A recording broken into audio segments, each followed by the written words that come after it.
This is the time of year that fresh peaches are pretty much available everywhere at some really reasonable prices. And that means we can turn them into cobblers, add them to our smoothies, or best of all, use them in all sorts of baked goods, like the creamy dreamy pie that we're making today.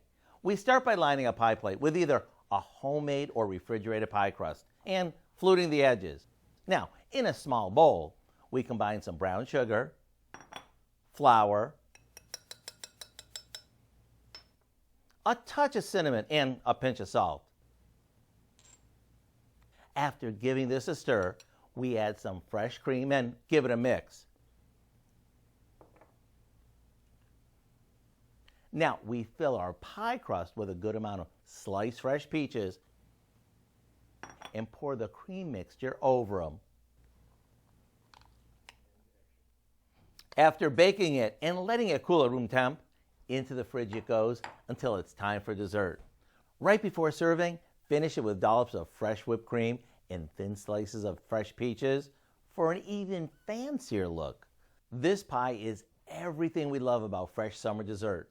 To get the recipe for our Peachy Key and Cream Pie, all you have to do is visit our website.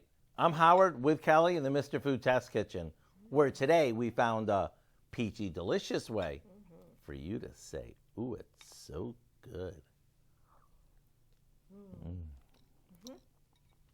Good? Very. Perfect.